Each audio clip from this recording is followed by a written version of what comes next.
बिस्मिल्लाहिर्रहमानिर्रहीम। अस्सलाम वालेकुम नाज़रीन। आज दोस्तों आपके लिए पीपीएससी और एफपीएससी का जो टॉपिक लेके आया हूँ उसका नाम एवरेज है। एवरेज के क्वेश्चंस आज हम सीखेंगे। इनकी कुछ कैटेगरीज़ लेके आया हूँ जो कि पिछली वीडियोस की निस्बत अब डिफरेंट हैं। वहाँ पर आपको एक शॉर्ट ट्रिक बताई थी। अगर आपने वो वीडियोस वॉच नहीं की तो लाजमी उनको वॉच करें, क्योंकि उसमें आपको काफ़ी कुछ लर्न करने को मिला है। ये कैटेगरीज़, ये वाले जो सवालात हैं ये उनसे मुख्तलिफ हैं। आइए इनको सीखते हैं कि इनको हम कैसे करेंगे। सवाल नंबर 1 लेते हैं। सवाल नंबर 1 है the average age of 3 boys is 15 years. 3 लड़के हैं, उनकी एवरेज एज जो है वो 15 साल है। और आगे कहा if there ages are in the ratio 3:5:7 the age of the youngest. तो सबसे छोटा जो है उसकी एज कितनी होगी। अब यंगेस्ट कैसे आप डिसाइड करेंगे कि इन तीनों की जो रेशो दी हुई इनमें से कौन सा यंगेस्ट है, कौन सा छोटा है। तो आपने ये याद रख लेना है कि जिसकी जो रेशो के अंदर पार्ट्स छोटे हैं, कम हैं, वो यंगेस्ट होगा। और अगर एल्डेस्ट कहते तो एल्डेस्ट यानी कि उम्र में सबसे बड़ा तो वो 7 होना था। ठीक है, तो इन द सेम वे दरमियान वाला भी अगर आपको कहता कि मिडल जो है कि जिसकी एज जो है वो दोनों के दरमियान है तो वो फिर 5 होना था। तो ये सबसे पहले ये चीज़ को पहचानना सीखें कि यंगेस्ट का है तो ये सबसे छोटा जो है वो 3 है। ठीक है, क्योंकि 3 पार्ट छोटे हैं तो इनका मल्टीपल जो है वो हमेशा छोटा ही आंसर आएगा। एक तो ये चीज़ हो गई। अब उसके बाद जब भी रेशो आपको दी हो तो आपने टोटल में से जो आंसर निकालना होता है उसके लिए आपके पास टोटल इनकी एज का सम आना चाहिए, जिसमें से आप ये बताएं कि इस टोटल एजेस के सम में से ये इसकी छोटे की है।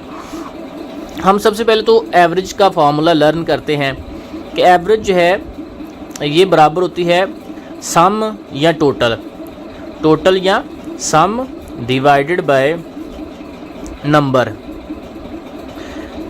तो यहाँ पर देखें लिखा हुआ है कि average age of 3 boys. Average ये जो है वो 3 बॉयज़ की वो 15 दी हुई है। एवरेज का हम 15 लिख देंगे। टोटल सम हमें नहीं मालूम, डिवाइडेड बाय 3 बॉयज़ हैं। 3 तरह के मल्टीप्लाई करेगा तो हमारे पास sum of the ages of students 15 3 बार 45 साल आ गई। ये हमारे पास इनका सम।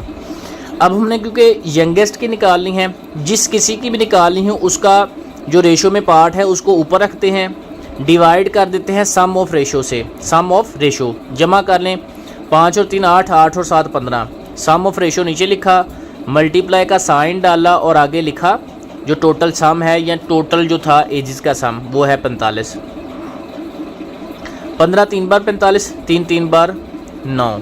तो 9 ईयर्स जो है 9 ईयर्स ये होगा यंगेस्ट जो यहाँ पर बॉय है उसकी एज होगी। ठीक है, अगर आपको एल्डेस्ट का पूछता तो यहाँ पर मैं आपके लिए रख देता हूँ जी एल्डेस्ट जो है बॉय उसकी उम्र कितनी है। आप उसका जो है वो आंसर मुझे कमेंट सेक्शन में कीजिएगा। यही मेथड आपने लगाना है। एल्डेस्ट की जो है आपने ऊपर रखनी है पार्ट जो है रेशो के अंदर, divided by sum of the ratio multiply by sum of the ages. ठीक है, तो ये आपने होमवर्क मुझे आंसर कमेंट सेक्शन में कर देना है। आप भी साथ साथ प्रैक्टिस करते जाइएगा। सवाल नंबर 2 पे आते हैं। अब इसमें दिया हुआ है the average of 25 results is 18। 15 जो रिजल्ट्स हैं उनका एवरेज जो है वो 18 है। The average of the first 12 of those is 14 and the average of the last 12 is 17। और पहले जो 12 है ना, टोटल 25 हैं, पहले 12 जो है उनका एवरेज जो है वो 14 आता है और आखिर वाली 12 जो है उनका 17 आता है एवरेज। तो व्हाट इज़ दी 13। तो 13वां क्या है, 12 और 12 24 होंगे और 13वां जो है वो मिलके 25 हो जाएंगे। अब देखें कि बिल्कुल सिंपल सा क्वेश्चन है कि ये वाले जो फर्स्ट वाले 12 हैं, ठीक है, उनका एवरेज कितना है, वो हमारे पास 14 है। ठीक है, मतलब ये हुआ कि इनका टोटल निकाला। ये आपके सामने यहाँ पर फार्मूला आपको बताया हुआ है कि टोटल या सम जो है, टोटल या सम ये बराबर होता है average multiply by number. Average multiply by number. हमारे पास देखें ये नंबर है, हमने नंबर यहाँ पर मल्टीप्लाई कर लिए 12 और एवरेज इसकी कितनी है 14। तो ये हमारे पास सम आ गया, पहले 12 जो नंबर्स हैं उनके टोटल आ गया। ठीक है, प्लस आखिर वाले 12। ठीक है, 12 ज़रब इनका एवरेज 17। 12 और 12 कितने हो गए 24। 13वां हमने फाइंड करना है क्योंकि 12 और 12 24 और 13वां मिल जाएगा सब। ये जब सारे मिलेंगे तो ये किसके बराबर होगा, 25 रिजल्ट्स के जो है टोटल सम के बराबर होगा। तो इसलिए मैंने पहले 12 लिए उनका सम और आखिर वाले 12 और प्लस जो 13वां मालूम करना है उसको हम एक्स फर्ज कर लेते हैं। तो ये कितने टोटल हो गए, ये 25 हो गए। अब इन 25 का जो सम है ये बराबर है 25 रिजल्ट्स ज़रब 18। ठीक है, ये समझ आ रही है इसमें कि हमने यहाँ से टोटल निकाल लिया, 25 रिजल्ट का जो हमारे पास एवरेज है उसको मल्टीप्लाई करें तो हमारे पास टोटल या सम आ जाता है 25 ज़रब 18। ठीक है, ये जो टोटल सम है वो कितने हिस्सों में डिवाइडेड है, 3 हिस्सों में। आगे ही सवाल ने बताया है, पहले 12 आखिर वाले 12 और ये 13वां नंबर वो हमें मालूम करना है, वो हम एक्स फर्ज कर लेते हैं। ठीक है, अब यहाँ पर मल्टीप्लाई करके आंसर लेते हैं। बिल्कुल सिंपल सा सीधा सा सवाल है। 12 4 बार 48, 48 का 8 लग गया, 4 हासिल, 12 एक बार 12 और 4 जो हासिल थे वो 16 हो गए। 12 7 बार 84, 84 का 4 लग गए, 8 हासिल, 12 एक बार 12 और 8 जो थे वो 20 हो गए, 204 प्लस एक्स बराबर है 25 को मल्टीप्लाई किया, 25 8 बार 200 होता है, 200 का सिफर लग गया, 20 हासिल, 25 एक बार 25 और जो 20 हासिल थे वो बन गए 45, 450। यहाँ पर एक्स और इसको सम अप करके दाएं जानब ले आए, 4 और 8 12। ठीक है, यहाँ पर 450 माइनस ये 8 और 4 12, 2 आ गए, 1 हासिल, यहाँ पर सिफर और 1 हासिल यहाँ पर आया तो 6 और 1 7 हो गए और उसके बाद जी 2 और 1 3, ये हमारे पास आ गए जी 372। ठीक है, तो 450 में से 372 निकाले, 450 में से सबट्रैक्ट कर ली 372, हासिल लेंगे 8 होगा, 10 बनेंगे तो 2 निकाले तो 8 आ गए। यहाँ पर रह गए थे जी 4 में से हमारे पास 7 नहीं निकल सकते, हासिल लेंगे 14 बन जाएंगे, 14 में 7 निकाले तो 7 आ गए। तो ये 78 हमारा आंसर आ गया। तो एक्स जो है वो 13वां रिजल्ट जो है वो 78 है।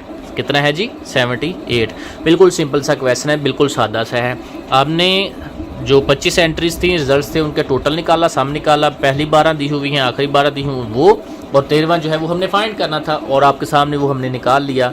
ठीक है जी, तो ये बिल्कुल सिंपल सा सीधा सा क्वेश्चन है। अब ये जो सवाल है इंपॉर्टेंट क्वेश्चन है, इंपॉर्टेंट क्वेश्चन है। आप देखेंगे पास्ट पेपर्स में रिपीटेडली इसी तरह के, ये वाला क्वेश्चन और इस तरह के और बेशुमार क्वेश्चन आए हुए हैं। आइए सीखते हैं इसको कैसे करना है।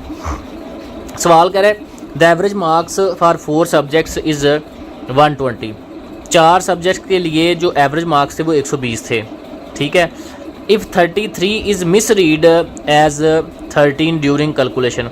अगर 33 लिखना था या पढ़ना था, उसको 33 के बजाय क्या पढ़ा गया, 13 पढ़ा गया है। अब ये बेसिकली फिगर जो है ना, ये सबसे इम्पोर्टेंट चीज़ है कि आपने देखो ज़्यादा पढ़ना था, कम पढ़ा गया, ज़्यादा पढ़ना था, कम पढ़ा गया। ये 120 इसकी एवरेज है, इसको तो हम अलहदा कर दें। अब यहाँ पर गलती किधर आई है, वो गलती आई है जी 33 पढ़ना था, ठीक है, लेकिन पढ़ा कितना गया, 13। तो राइटिंग करते हुए, कैलकुलेशन करते हुए कितने का फ़र्क आया है, 20 का फ़र्क आया है। क्योंकि 13 पढ़े गए हैं, 33 पढ़ने थे, तो 13 और 33 का फ़र्क क्या है, 20 का फ़र्क है। अब ये 20 का फ़र्क है, ठीक है।